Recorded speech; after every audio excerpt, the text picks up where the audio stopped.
आगे बात करेंगे दोस्तों, लेकिन पहले ना आप ये गालिब की मैयत के इस गीत को सुनिए प्लीज। एक अरसा हुआ कि आप नींद से जागे ही नहीं।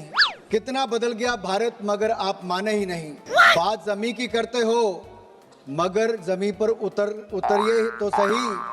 तब के मजबूर भारत से अब के मजबूत भारत की तस्वीर देखिए तो सही। वाह वाह वाह वाह वाह, क्या शायरी है ठाकुर साहब। ये शायरी है या गालिब का गुप्त रोग? कृपया आप लोग कितना बदल गया भारत हो जाए मगर आप माने ही नहीं। Kindly I will request to everybody kindly take your seat. बोला था, पहली लाइन सुनते ही स्पीकर ने बोला था कि लोग उठकर जाने लगे हैं, मत शुरू करो ये शायरी की खूनी उल्टियां, मत करो पोइट्री का चीरहरण, मत बनाओ कविता को बिन ब्याही मां। लेकिन ठाकुर जी कहां मानने वाले थे। कविता की बुआ को जवान करके ही माने, भोजपुरी की इस जापानी रचना को बंगाली में सुना के ही दम लिया, लोकसभा में कर्फ्यू लगवा के ही उनके कलेजे को शांति मिली, और ऊपर से खुद शिकायत भी कर रहे हैं कि राहुल गांधी मेरी इस पलंग तोड़ परफॉर्मेंस को देखने के लिए रुके क्यों नहीं। पहले ये होता था कि हमारे भाषण के बीच में राहुल जी भाग जाते थे, अब तो ये स्थिति आ गई कि पहले भागना शुरू कर दिया। अरे सही तो है, पहले राहुल गांधी आपके भाषण के बीच में चले जाते थे और अब भाषण शुरू होने से पहले, क्योंकि जब उनको पता है कि ये बिना ब्रेक की स्कूटी गड्ढे में उतरने वाली है, जब ये बिना बैटरी की ई रिक्शा पलटने वाली है, ये बिना स्टीयरिंग की ऑल्टो ट्रक में ठुकने वाली है, तो कोई क्यों ही उसकी ड्राइविंग करेगा। अरे ठाकुर साहब, कोई समझदार आदमी देखा है आपने जो चलती ट्रेन के नीचे लेटकर रील बनाए, जो जलते हुए लावे से हॉट शावर ले? कोई देखा आपने जो सुनामी में बाहर निकलकर अपने कच्छे सुखाए? नहीं ना। तो फिर आप किसी से ये उम्मीद क्यों करते हो कि वो अपना मकान चलती जेसीबी में दे मारे? मैं हूं ना, मैं हूं। बस स्टैंड से 13 रुपए में खरीदी गई आपकी नूरानी शायरी की किताब के इस अजीमो शान मुशायरे को सुनने के लिए। सुनाइए। तब के मजबूर भारत से अब के मजबूत भारत की तस्वीर देखिए तो सही। क्या बोला आपने? तब का मजबूर भारत और आज का मजबूत भारत। हां, जब भारत अकेला 85 गुट निरपेक्ष देशों को लीड करता था, जब भारत अमेरिका की धमकियों के बावजूद परमाणु परीक्षण करता था, पाकिस्तान के टुकड़े टुकड़े कर देता था, जब भारत बिना डरे अमेरिका, चीन और पाकिस्तान से एक साथ युद्ध लड़ने को तैयार हो जाता था, उस टाइम का भारत मजबूर था। और आज जब ट्रंप जैसे मानसिक पैदल की धमकियां सुनकर ही सीज फायर कर देते हैं प्रधानमंत्री, उनके कहने पर रूस से तेल लेना बंद कर देते हैं, उनके कहने से अमेरिकी सामान पर टैरिफ 0 कर दिया जाता है, भारत की मार्केट को पूरी तरह खोल दिया जाता है, तो भारत मजबूत है। अरे अब तो ट्रंप ने पाकिस्तान के कहने पर United states trade representative USTR के अपने ऑफिशियल सोशल मीडिया अकाउंट से भारत का वो नक्शा भी हटा दिया जिसमें जम्मू कश्मीर, पीओके और अक्साई चीन को भारत का हिस्सा दिखाया गया था। लेकिन उस पर भी मोदी जी ने एक शब्द नहीं बोला, एक शब्द। यही है डंका। सच्ची सच्ची बताओ, इतने साल से मोदी जी दुनिया में डंका बजा रहे हैं या लेडीज संगीत में चम्मच से ढोलकी? नमस्कार दोस्तों, स्वागत आपका महेंद्र सिंह शो में। आज के शो में हम बात करेंगे बीजेपी में वंशवाद के फुल स्टॉप, दीनदयाल उपाध्याय स्वदेशी अपनाओ योजना के ब्रांड एम्बेसडर और स्लीवलेस दाढ़ी वाले सांसद अनुराग ठाकुर की। जी हां, इनकी ये pirated iron man. Rahul ji artificial intelligence और डेटा की बात कर रहे थे। दुख की बात तो ये है सर, इनका तो ज्ञान भी नर्सरी क्लास से शुरू करवाना पड़ेगा। हाँ जी, हाँ जी, हाँ जी, हाँ जी, हाँ जी। राहुल गांधी को ज्ञान कहाँ है? ज्ञान तो सारा आपको है। जैसे कि ये कि दुनिया के पहले अंतरिक्ष यात्री यूरी गागरिन या भारत के पहले अंतरिक्ष यात्री राकेश शर्मा जी थोड़े थे, वो तो हनुमान जी थे।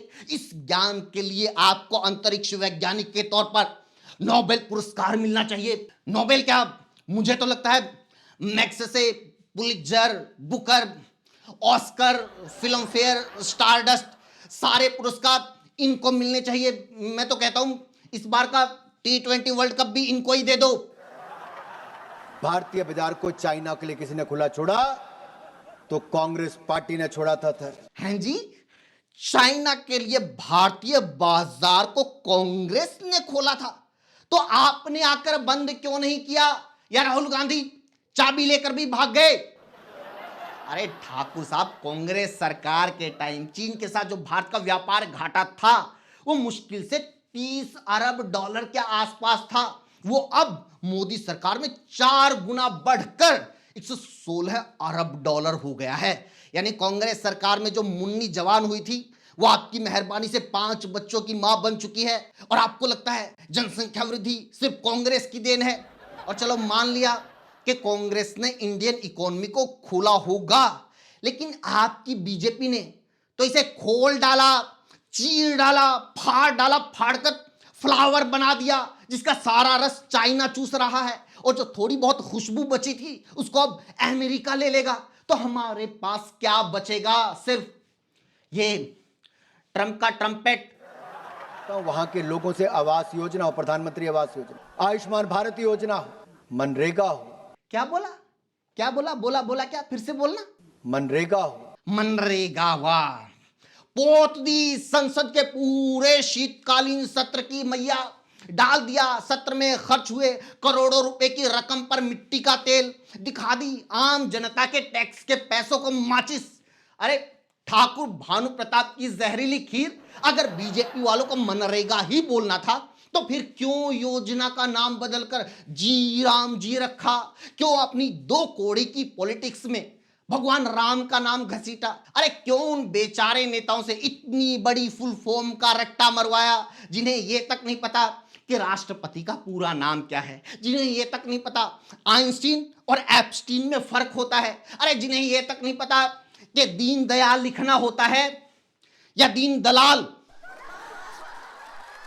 सर लेकिन सवाल ये खड़ा होता है, राहुल गांधी लास्ट टाइम कब मुस्कुराए? सर मैं आपसे पूछता हूं। अरे अभी अभी तो मुस्कुराए थे लोकसभा में। I will not say the name Epstein and I will not say the name Anil Ambani and I will not say the name. नहीं, I will not say sir. Rahul Gandhi को छोड़ो, ठाकुर साहब आप अपनी बात करो। राहुल गांधी लास्ट टाइम मुस्कुराए सर जब भारत ने किसी देश के आगे झुकने से मना कर दिया।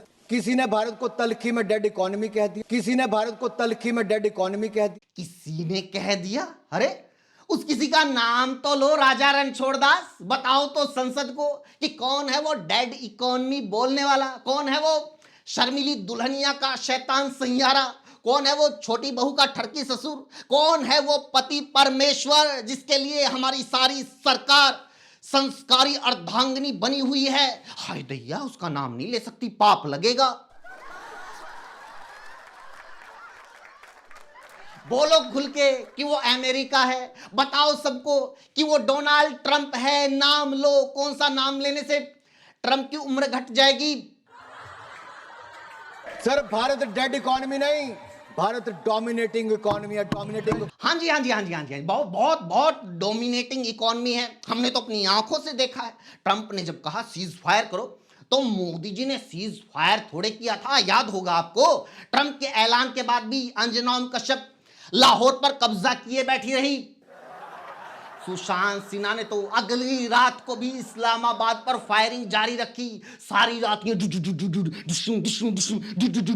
यूं मशीन गन पर उंगलियां चल रही थी भाई की। अगले दिन सुबेरे बोल रहा था पता नहीं रात को उंगली कहां उलझ गई, बहुत दर्द हो रहा है बैठते हुए।